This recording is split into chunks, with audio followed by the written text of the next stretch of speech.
Welcome back to the vlog. Today we're going to talk about Singapore and some top travel tips. One of the biggest things in Singapore is the heat. So we're going to talk today about ways to keep cool, but also get some culture in.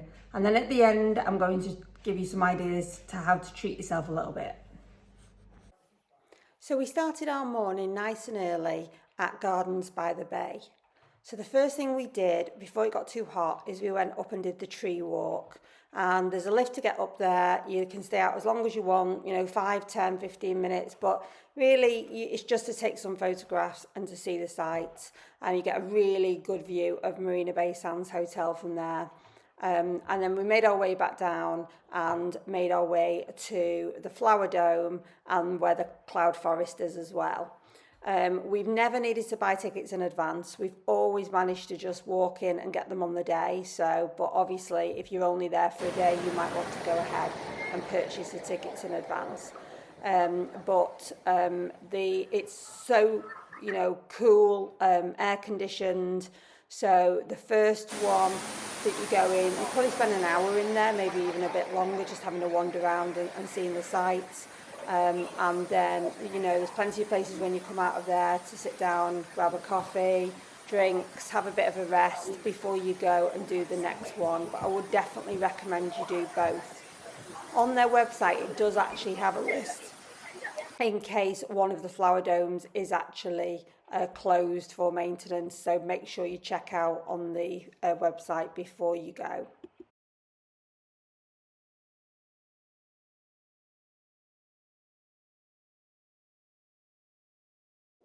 After lunch, we then headed to Chinatown, which is just absolutely full of the culture, the brightly coloured buildings, the temples.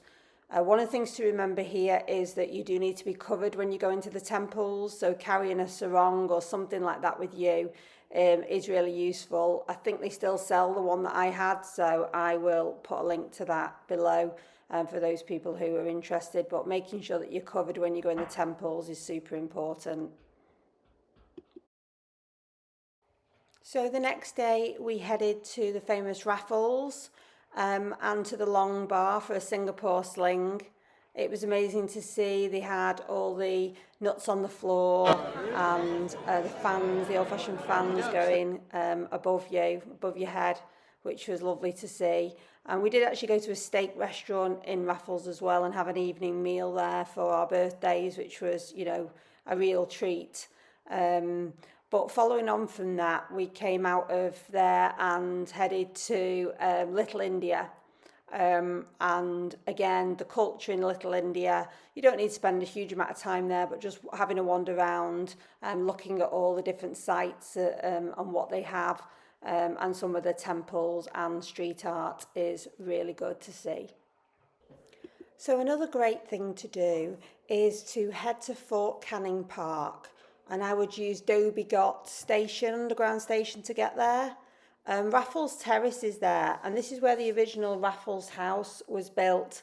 Sir Stamford Raffles was there in 1822. It was a single-storey building when it was built for him back then. Also in the park is Battlebox, and this is an underground bunker that was built in 1936 and completed in 1939. It was the headquarters of the defending Allied forces against the Japanese invasion.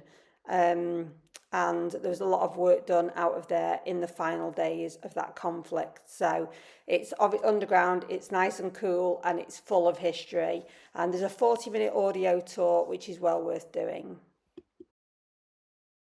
Another way to keep cool is by spending time in the underground tunnels. There's miles and miles of tunnels underneath Singapore, full of shops and restaurants and cafes.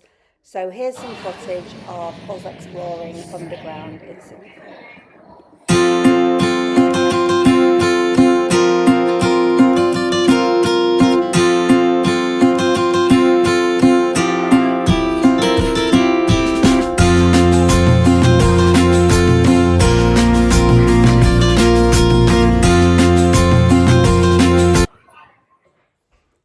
So hopefully that's giving you some ways to keep cool in Singapore, but also some culture so that you can actually see some of the amazing and fantastic sights.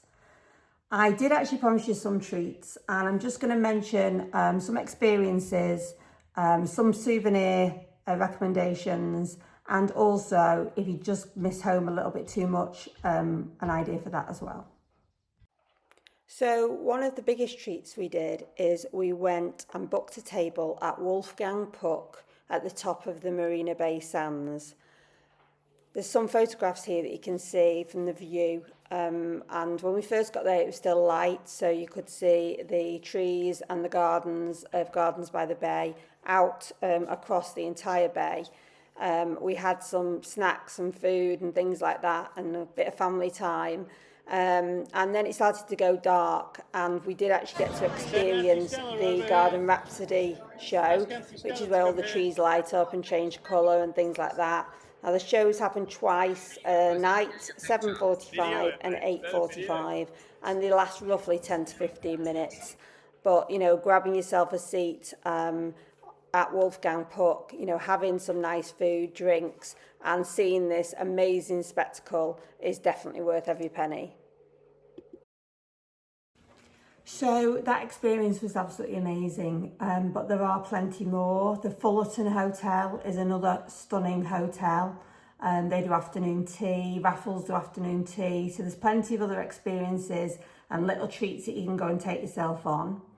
If we talk about souvenirs for a minute then, so I would kind of recommend two different things for souvenirs. The first one is a place called Tanglin Mal.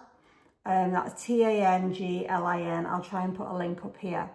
And that has got some amazing shops in. One of the shops is called A Raft of Otters, and it's got some really good quality lacquered boxes and fans and just some really authentic things, but of great quality.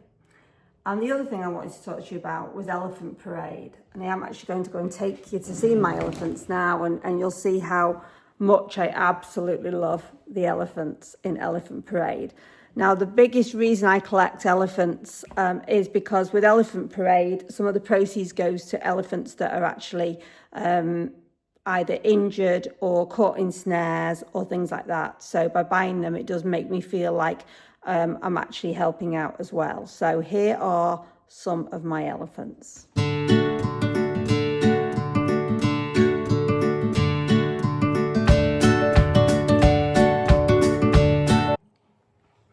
Hey, so you can get Elephant Parade elephants across Singapore. When we were there, they sold them at the Botanical Gardens, they sold them at Tang's on Orchard Road, they sold them in Tanglin Mal. So quite a few different places do have them, so keep an eye out for them. You can choose one that's really personal to you. And they do sell them on Amazon back home, but it's a limited stock, so if you want to pick one that's personal to you, it's best to do it while you're there. Next thing to call out then is I did say if you're missing a little bit of home, then I've got a special treat for you. Yes, there is a Marks and Spencer's, and yes, it has a food hall. So if you're struggling with the food, you can go along to Orchard Road and pop into the big Marks and Spencer's there, and it is just like being at home, so that's a little bit of an extra treat. Thank you for watching. Next week we're going to be in the Lake District with our Labradoodle puppies, rhubarb and custard, so join us then. Take care.